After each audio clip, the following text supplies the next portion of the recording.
Welcome friends අදත් ඉතාම වැදගත් වීඩියෝ එකක් එක තමයි එකතු වෙලා ඉන්නේ විශේෂයෙන්ම හේලිස් හෝල්ඩින් කම්පැනි එක හේලිස් හෝල්ඩින් කම්පැනි එකේ ශීඝ්‍ර වර්ධනයක් 2021-22 කියන්නේ මේ ෆයිනෑන්ෂියල් ඉයර් එකේ වාර්තා වෙනවා මේ සමගම බොහෝ දෙනෙක් විවිධ මත පළ කරන හේලිස් එකත් එක්ස්පෝ ලංකා එක වගේ වේගවත් ගමනක් යයි කියලා ඒක නිසා අපි හිතුවා හේලිස් එක සම්බන්ධයෙන් මේ growth එක මොකක්ද කියන එක සම්බන්ධයෙන් රිවිව් එකක් කරන්න විශේෂයෙන්ම හේලිස් එක සම්බන්ධයෙන් කතා බහ කරන්න පටන් ගත්තේ මේ සමාගමේ අති දැවැන්ත ටර්නෝවර් එකේ වර්ධනය. ඒතර පහුගිය වර්ෂයේ ආසන්න වශයෙන් ක්වාටර්ස් 4ටම සමස්ත ආදායම රුපියල් බිලියන් 241ක් විදිහට වාර්තා වෙන්නේ. නමුත් මේ වර්ෂයේ මේ ක්වාටර්ස් තුනේ පළවෙනි ක්වාටර්ස් තුනේ සමස්ත ටර්නෝවර් එක බිලියන් 242ක් විදිහට වාර්තා වෙලා තියෙනවා. ඒ කියන්නේ පහුගිය වර්ෂයේ සමස්ත ටර්නෝවර් එක මේ ක්වාටර්ස් තුනකින් ඇචීව් කරගෙන ඉදිරියට ඒතකොට තව අපිට ක්වාටර් එකක් ඉස්සරහට යන්නත් තියෙනවා. ඒතකොට ආසන්න වශයෙන් බිලියන් 300ක් ඉක්ම වූ රෙවෙනියු එකක් මේ සමාගමෙන් අපිට බලාපොරොත්තු වෙන්න පුළුවන්. මෙන්න මේ දැවැන්ත growth එක නිසා තමයි මේ සමාගම සම්බන්ධයෙන් විශේෂයෙන් සාකච්ඡා කරන්න පටන් ගත්තේ. ඒතකොට මම මෙතන දක්වලා තියෙන මේ සමාගමේ මේ වර්ෂයේ EPS එක. ඒතකොට මේ EPS එක ශීඝ්‍ර වර්ධනයකට ගිහිලා තියෙන විශේෂයෙන් මේ තුන්වෙනි ක්වාටර් එකේ 160ක පමණ ප්‍රමාණයකින් EPS එක වර්ධනය වෙලා තියෙනවා. එතකොට දැනට පහුගිය වර්ෂයේ සමස්ත EPS එක රුපියල් 10.18ක් වෙච්ච එක දැනට මේ ක්වාටර්ස් තුනේ මේ ප්‍රමාණය අචීව් කරලා තියෙනවා 10.51ක් විදිහට. එතකොට මේ යන ට්‍රෙන්ඩ් එකත් එක්ක අපිට ආසන්න වශයෙන් රුපියල් 15කට ආසන්න EPS එකක් අපිට බලාපොරොත්තු වෙන්න පුළුවන්. ඒක ආසන්න වශයෙන් පහුගිය වර්ෂයත් EPS එකත් එක්ක කම්පෙයාර් කරද්දී 150ක පමණ වර්ධනයක් විදියට අපිට හඳුනා ගන්න පුළුවන්. මේකේ විශේෂත්වය තමයි මෙන්න මේ ට්‍රාන්ස්පෝර්ටේෂන් ඇන්ඩ් ලොජිස්ටික් කියන බිස්නස් සෙග්මන්ට් එක සහ කන්සියුමර් රීටේල් කියන බිස්නස් සෙග්මන්ට් එක තමයි අපිට මේ සෙග්මන්ට් වයිස් හඳුනාගත්තට පස්සේ විශේෂ growth එකක් විදියට වාර්තා මේ හඳුනා ගන්න පුළුවන්. දැන් මම මෙතන 2020-21 ෆයිනෑන්ෂියල් එකේ total revenue එක අරගෙන ඉතින් ඒතර මේ revenue එකත් එක්ක මේ quarters තුනේ revenue එක compare කරද්දී මෙතන බිලියන් 7ක් බිලියන් 8ක් ඒ විදිහට මෙන්න මේ සෙග්මන්ට් එක තමයි සෙග්මන්ට්ස් දෙක තමයි විශාල growth එකකට ගිහිල්ලා තියෙන්නේ. එතකොට transportation and logistics කියන එක පහුගිය වර්ෂයේ සමස්ත financial year එකටම බිලියන් 37යි. මේ වර්ෂයේ මේ quarters තුනට පමණ බිලියන් 47ක් වාර්තා වෙලා තියෙනවා.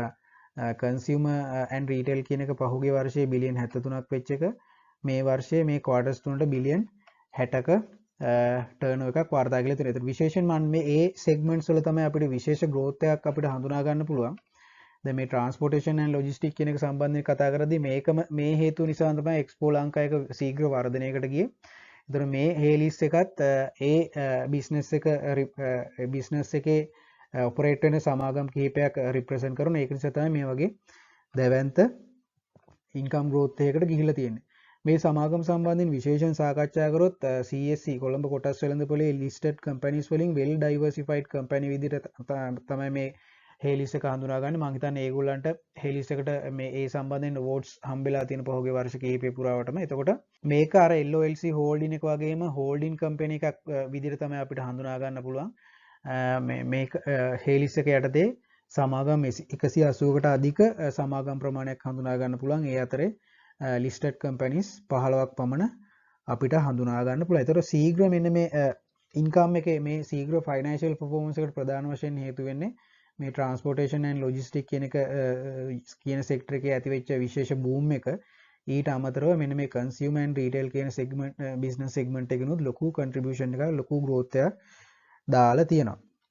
ඊට අමතරව මේකේ ඩයිවර්සිෆිකේෂන් එක සම්බන්ධයෙන් කතා කරොත් අපිට එතකොට මෙන්න මේ සෙග්මන්ට් දෙකෙන් ආසන්න වශයෙන් සමස්ත ටර්නෝවර් එකෙන් 145ක් රිප්‍රසන්ට් කරනවා. කියන්නේ 150කට ආසන්න ප්‍රමාණයක්. අපි දැන් මේක වෙල් ඩයිවර්සිෆයිඩ් කියලා කිව්වට සමස්ත ඉන්කම් එකෙන් 150ක් පමණ රිප්‍රසන්ට් කරන්නේ සෙග්මන්ට් දෙකකින්. එතකොට ඩයිවර්සිෆිකේෂන් එක සම්බන්ධයෙන් යම්කිසි ඩවුට්ෆුල් තත්ත්වයක් තියෙනවා. මොකද ඒ කියන්නේ මෙතන අපිට බිස්නස් සෙග්මන්ට් හඳුනා ගන්න පුළුවන් ආසන්න වශයෙන් බිස්නස් සෙග්මන්ට් 12ක් පමණ.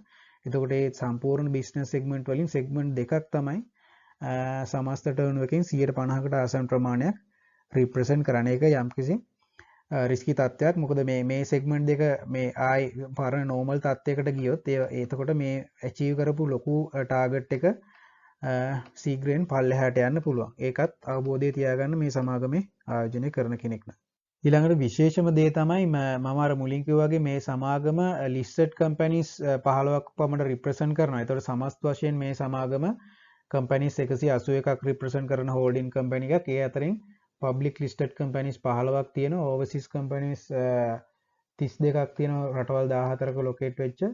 ඊට අමතරව business අර මම කලින් කතා කරා වගේ business sectors 12ක් represent කරනවා. එතකොට මේකේ විශේෂත්වය තමයි අපි දැන් මේ දැවැන්ත growth එක සම්බන්ධයෙන් කතා කරාට පස්සේ අපිට මේ listed companies 14 15ක් තියෙන නිසා ඒ companies මොනවද කියන හඳුනා ගන්න එක වැදගත් වෙනවා. මොකද ඒ companies වල earnings තමයි මේ company එකට dump වෙන්නේ. එතකොට ඒ companies වලත් invest කර ගන්න පුළුවන් නම් මේ benefit එකම ගන්න පුළුවන්. එතකොට මේක Eco Solution කියන sector එක represent කරන Haylis Fiber කියන අපි listed company එක. එතකොට ආසන්න වශයෙන් මේ sector එකේ total revenue එකෙන් represent කරන්නේ 103ක්. hand protection කියන business segment එක represent කරනවා dip product එක සහ තව අනිකුත් companies කිහිපයක්. එතකොට සමස්ත turnover එකෙන් 112ක් represent කරන්නේ hand protection. ඊට අමතරව purification products කියන එකේ ඒ segment එකේ represent කරන listed company එක වෙන්නේ Hay Crab කියන එක. එතකොට ඒක 109ක් සමස්ත turnover එකෙන් represent කරනවා. textile කියන business segment එකේ Haylis Fabric කියන එක අන්තර්ගත වෙනවා. ඊට පස්සේ construction material කියන එකේ Alumex PLC එක, agriculture එකේ අපිට හඳුනා ගන්න ලැබුණේ නැහැ PLC company එකක්. plantation එකේ තලවකැලේ tea estate සහ Kalani Valley plantation කියන එක අන්තර්ගත වෙනවා. ඊට අමතරව මෙන්න මේ විශේෂ boom එකක් තිබ්බ segment එක යටතේ PLC company එකක් අපිට හඳුනා ගන්න ලැබෙන්නේ නැහැ. private companies කිහිපයක් තමයි මේ segment එක යටතේ තියෙන්නේ. ඊට අමතරව consumer retail කියන එක යටතේ Singer Sri Lanka, Singer Industries, Regnis සහ Singer Finance කියන companies listed companies හතර අපිට හඳුනා ගන්න පුළුවන්. ඒතර සමස්තයේ segment එක 120ක contribution එකක් දාලා තියෙනවා. ඒතර මෙන්න මේ සමාගම් වල financial performance එක ගැනත් පොඩ්ඩක් බලන්න. එතකොට ඒ සමාගම් වලත් මේ දැවැන්ත growth එක සමග ඒ සමාගම් වල financial performance එකේ හොඳ growth එකක් අපිට හඳුනා ගන්න පුළුවන් වෙනවා. ඊට අමතරව ඉන්ඩස්ට්‍රි ඉන්පුට් කියන එක සම්බන්ධයෙන් අපිට හඳුනා ගන්න ලැබුණේ PLC කම්පැනි එක power and energy කියන එක සම්බන්ධිනුත් leisure කියන segment එක යටතේ Amaya Leisure සහ Kingsbury කියන එක අපිට හඳුනා ගන්න පුළුවන්. නමුත් tourism industry එකේ තියෙන decline එක නිසා ඒ segment එකෙන් 100ක පමණ ප්‍රමාණයක් තමයි මේකට සමස්ත turnover එකට contribute කරලා තියෙන්නේ. others කියන categories යටතේ 103ක contribution එකක් සමස්ත turnover එකට දීලා තියෙනවා. එතකොට මෙන්න මේ සමාගම් වලත් අපේ ආයෝජකයා ආයෝජනය කරන. එතකොට මේ සමාගම් වල holding company එක විදිහට තමයි Haylis company එක අපිට හඳුනා ගන්න පුළුවන්. විශේෂයෙන්ම මම අර business segment දෙකේ කියන්නේ transportation and logistics කියන segment එක සහ consumer retail කියන එක මම මෙතෙන්ට අරගත්තේ ඒ segments දෙකේ තමයි මේ දැවැන්ත growth එකට ලොකු contribution එකක් දීලා තියෙනවා. ඒතකොට ඒක තවදුරටත් analyze කරන්න. transportation and logistics කියන එකේ international freight management, integrated logistics, marine and energy service, terminal and engineering කියන key products තමයි හඳුනා ගන්න පුළුවන්. ඒතකොට විශේෂයෙන්ම මෙන්න මේ international freight management කියන එක සහ integrated logistics කියන එක ඒ කියන්නේ international freights වලින් මේ දැවැන්ත demand එක සහ ඒ වගේ revenue එක මේ freights විශාල ප්‍රමාණයකින් වැඩිවීම තමයි විශේෂයෙන් අපිට හඳුනා ගන්න පුළුවන් මේ segment එකේ ලොකු income contribution එකක් දෙන්න අපිට. එතකොට ඒ හා සමානව Expo ලංකා එකෙත් ඒ වගේ impact එකක් තමයි අපිට දක්වන්න ලැබුණේ. එතකොට මේ turnover growth එක මෙන්න මේ segment එකේ තියෙන business segment එකේ තියෙන freight charges එක ඉදිරියේදී depend වෙන්න පුළුවන්. ඊට අමතරව මෙන්න මේ consumer retail කියන එක සම්බන්ධයෙන් අපි හඳුනාගත්ත Singer companies කිහිපයක් සහ Singer Finance එක. එතකොට ඒ companies වලින් තමයි මේ contribution එක දීලා තියෙන්නේ. විශේෂයෙන් මේ company එකේ දැවැන්ත financial performance එක නිසා බොහෝ දෙනෙක් මතපාල කරා මේ Haylis එක Expo එක වගේ ගමනක් යයි කියලා.